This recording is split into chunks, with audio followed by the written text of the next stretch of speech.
Hello friends, मैं अनीता भास्कर आप सभी लोगों का अपने यूट्यूब चैनल पर स्वागत करती हूं। तो जैसा कि पॉलिटिकल साइंस में 15 क्वेश्चन लिया है और आशा करती हूं वीडियो आपको जरूर पसंद आएगी। सारे क्वेश्चन जरूर देखा करिए।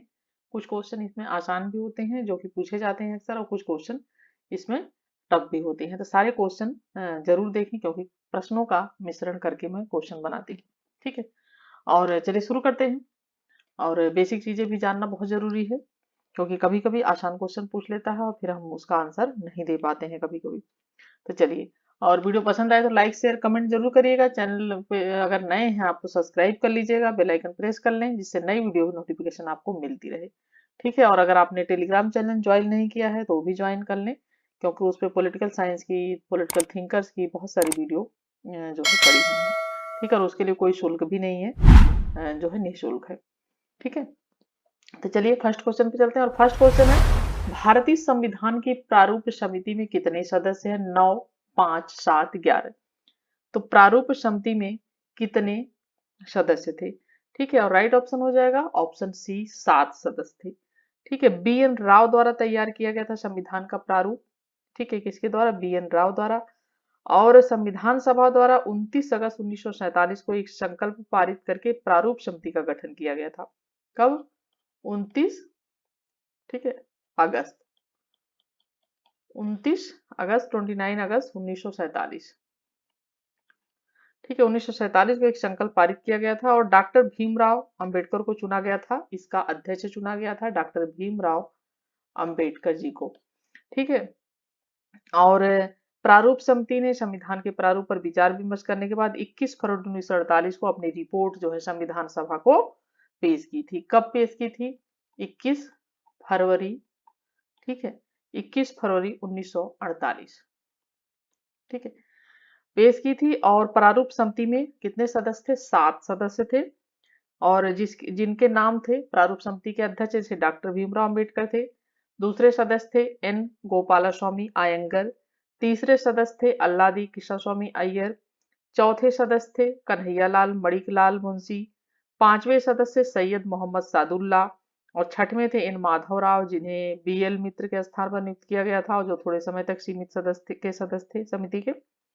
और सातवें थे डी बी खेतान।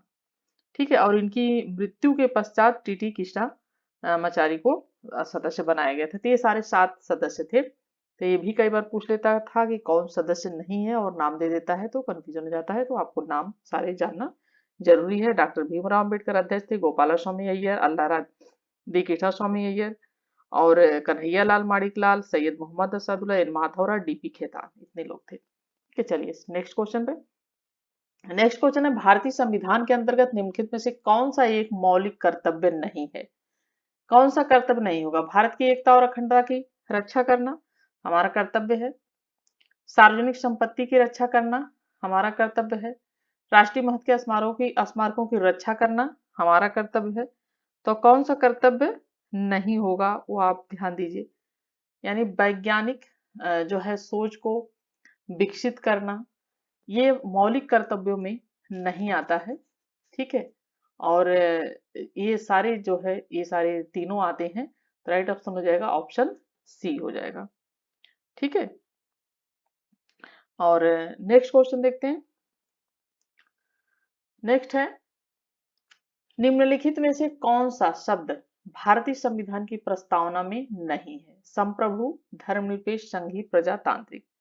तो भारतीय संविधान की इस प्रस्तावना में संप्रभु, धर्मनिरपेक्ष या पंथ निरपेक्ष, प्रजातांत्रिक आदि शब्द का उल्लेख है तथा संघीय शब्द का उल्लेख इसमें नहीं है, जबकि उसके स्थान पर राज्यों का संघ शब्द का उल्लेख किया गया है। ठीक है, तो राइट ऑप्शन हो जाएगा ऑप्शन सी।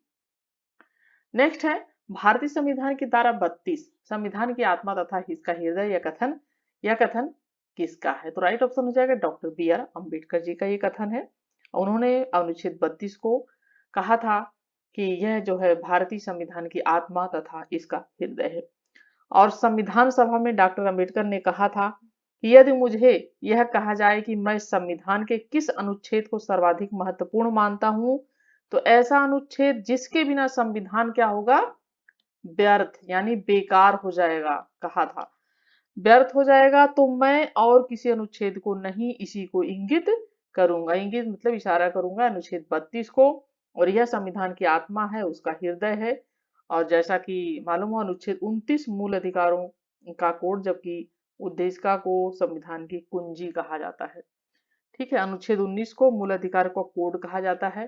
क्या कहा जाता है इसे? मूल अधिकारों का कोड कहा जाता है। और उद्देशिका जो है उसको क्या कहा जाता है?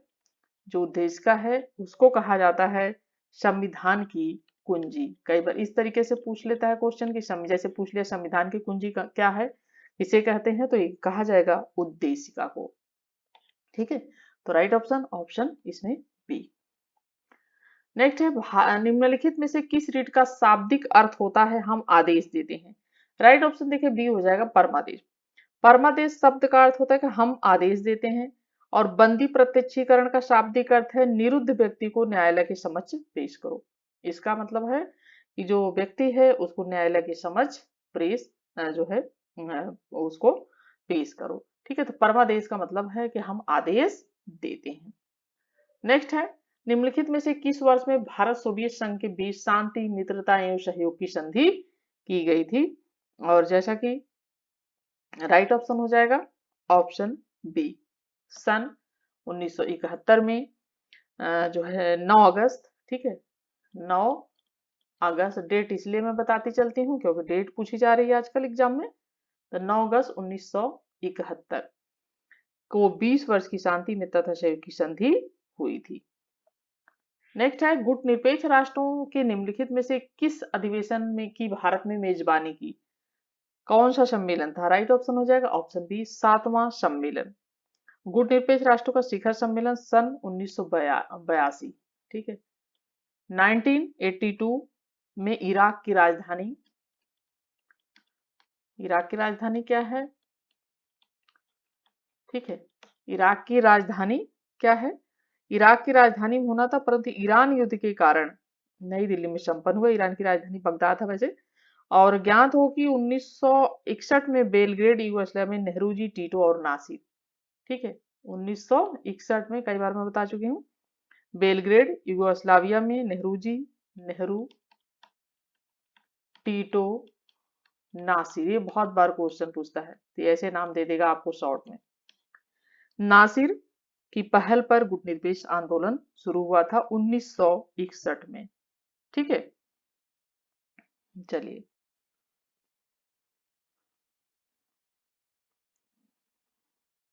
1961 में हुआ था, तो यहाँ पे 1882 होना चाहिए। ठीक है, क्योंकि गुटनिरपेक्ष शिखर सम्मेलन सन 1982 में अगर होना था तो 1961 में हुआ था, तो यहाँ पे होगा 1882। ठीक है, चलिए नेक्स्ट है जेस मिल के अनुसार स्वतंत्रता का महत्व किस तथ्य में निहित है? ठीक है, स्वार्थ सिद्धि, व्यक्तित्व का विकास, समाज का उत्थान, उत्तरदायी व्यक्ति की सहज आस्था की अभिव्यक्ति।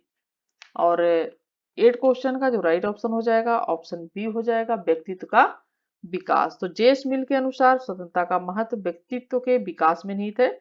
और मिल इसके लिए न केवल सरकार के हस्तक्षेप के विरुद्ध बल्कि वह जनमत और परंपराओं के दबाव के विरुद्ध भी विचार, व्यक्तित्व, कर्म की स्वतंत्रता का जोरदार समर्थन कौन करता है? जेस मिल करता है।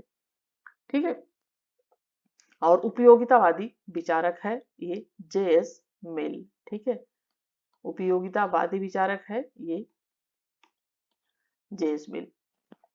नेक्स्ट है निम्नलिखित में से कौन एक संयुक्त राष्ट्र संघ का मुख्य अंग नहीं है? महासभा, आर्थिक व सामाजिक परिषद, ट्रस्टीशिप काउंसिल, यूनेस्को, संयुक्त राष्ट्र शैक्षिक, वैज्ञानिक, सांस्कृतिक जो संगठन है यूनेस्को।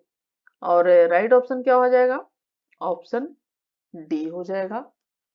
ठीक है, संयुक्त राष्ट्र संघ की मुख्य 6 समिति हैं। महासभा है, सुरक्षा परिषद है, अंतर्राष्ट्रीय न्यायालय है, ट्रस्टीशिप समिति है, और आर्थिक तथा सामाजिक समिति है, और सचिवालय तथा जनरल सेक्रेटरी है। लेकिन यूनेस्को अलग है। ये जो भी वैज्ञानिक और सांस्कृतिक संगठन है ये यूनेस्को। ठीक है, तो ये संयुक्त राष्ट्र संघ का मुख्य अंग जो है ये नहीं है यूनेस्को। ठीक है, नेक्स्ट है गुटनिरपेक्षता का एक विचार है, ये एक वास्तविकता है कि यह एक आंदोलन है तथा इतिहास परिवर्तन की एक बड़ी ताकत है। यह कथन किसका है? और राइट ऑप्शन क्या इसका हो जाएगा? ऑप्शन इसका Jawaharlal Nehru, Indira Gandhi, Rajiv Gandhi, colonel Nasser. Right option इसका हो जाएगा ऑप्शन ए जवाहरलाल नेहरू। तो जवाहरलाल नेहरू प्रथम गुटनिरपेक्ष सम्मेलन जो 1961 में हुआ था बेलग्रेड में, जो है नेहरू जी ने प्रथम गुटनिरपेक्ष सम्मेलन में इसमें उक्त कथन ये जो है ये कहा था कि गुटनिरपेक्षता एक विचार है, एक वास्तविकता है, एक आंदोलन है तथा इतिहास परिवर्तन की एक बड़ी ताकत है। किसने कहा? जवाहरलाल नेहरू ने। नेक्स्ट है, प्रशासन अब इतना विशाल क्षेत्र बन गया है कि प्रशासन दर्शन अब जीवन दर्शन के समीप आ गया। किसने कहा है? मार्शल ई डिमा एबलबी पाल, L D White, W F बिलोवी। और राइट ऑप्शन इसका हो जाएगा ऑप्शन बी हो जाएगा पाल एपलबी। ठीक है, प्रशासन अब इतना विशाल क्षेत्र बन गया है कि प्रशासन दर्शन अब जीवन दर्शन के समीप आ गया है। और यह कथन इसका है। और प्रशासन में एक व्यक्ति के द्वारा लिए गए निर्णयों को हम एकाकी निर्णय के नाम से पुकारते हैं। ठीक है, और परंतु प्रशासनिक क्षेत्र की जटिलता के लगातार बढ़ने के कारण संस्था में निर्णय एक व्यक्ति द्वारा नहीं लिए जाते हैं। ठीक है, नेक्स्ट है, लोक निगम प्रकार का प्रशासन क्या हासिल करने की चेष्टा करता है? कारोबार दक्षता, नौकरशाही की लोकतांत्रिक वैधता, प्रशासन में लोगों की सहभागिता, सार्वजनिक जवाबदेहिता का कारोबारी दक्षता के साथ मिश्रण। और राइट ऑप्शन क्या हो जाएगा? ऑप्शन डी हो जाएगा। लोक निगम सरकार द्वारा चलाए जाने वाला एक क्या है? ये संगठन। ठीक है, संगठन है ऐसा जिसको व्यावसायिक निगमों की भांति चलाया जाता है। ठीक है, कैसे? व्यावसायिक। और लोक निगम सरकारी संस्थाओं के क्षेत्र में 20वीं शताब्दी की एक उल्लेखनीय खोज है। और आज विश्व के सभी राष्ट्रों में लोक निगम किसी न किसी रूप में विद्यमान है। ठीक है, नेक्स्ट है, किस भारतीय राज्य ने भारत में लोकायुक्त कार्यालय का सर्वप्रथम जो है कार्यालय सर्वप्रथम स्थापित किया? महाराष्ट्र, राजस्थान, बिहार, उड़ीसा।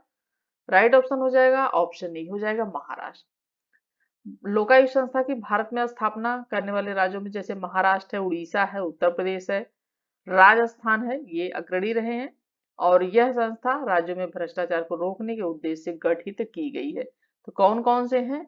एक तो महाराष्ट्र है, उड़ीसा है, ठीक है, और इसमें उत्तर प्रदेश भी है, और इसमें राजस्थान भी है। ठीक है, और यह जो है महाराष्ट्र, उड़ीसा, उत्तर प्रदेश और राजस्थान है। ठीक है, तो इसमें क्या पूछा है कि प्रथम कौन है? दे रहा है महाराष्ट्र है। ठीक है, नेक्स्ट है, स्पिलओवर अधिप्लावन की अवधारणा किस सिद्धांत में मिलती है? सिक्योरिटी कम्युनिटीज, क्षेत्रीय एकीकरण, यथार्थवाद, रचनात्मकवाद। और 14 क्वेश्चन का जो राइट ऑप्शन हो जाएगा ऑप्शन बी हो जाएगा क्षेत्रीय एकीकरण। तो स्लिप ओवर की अवधारणा क्षेत्रीय एकीकरण सिद्धांत में मिलती है। और क्षेत्रीय एकीकरण का सिद्धांत विभिन्न जो क्षेत्र हैं उसके एकीकरण पे बल देता है। ठीक है, उसके एकीकरण पे क्या करता है? ये बल देता है। ठीक है, तो राइट ऑप्शन हो जाएगा ऑप्शन बी। नेक्स्ट है, निम्नलिखित समितियों के गठन का सही अनुक्रम बताएं, नीचे दिए कूट का प्रयोग करें। बलवंत राय मेहता समिति, एमएलए सिंघवी समिति, जीवे की राव समिति, अशोक मेहता समिति। और इसका मिलान जो है राइट ऑप्शन क्या हो जाएगा? यानी कि सबसे पहले से बाद में सही अनुक्रम पूछा है, तो सही अनुक्रम क्या है? ठीक है, सही अनुक्रम क्या है? बलवंत राय मेहता समिति। इसके कब हुआ? 1957। ठीक है, 1957। और एल जो है ये समिति सिंघवी समिति 1986।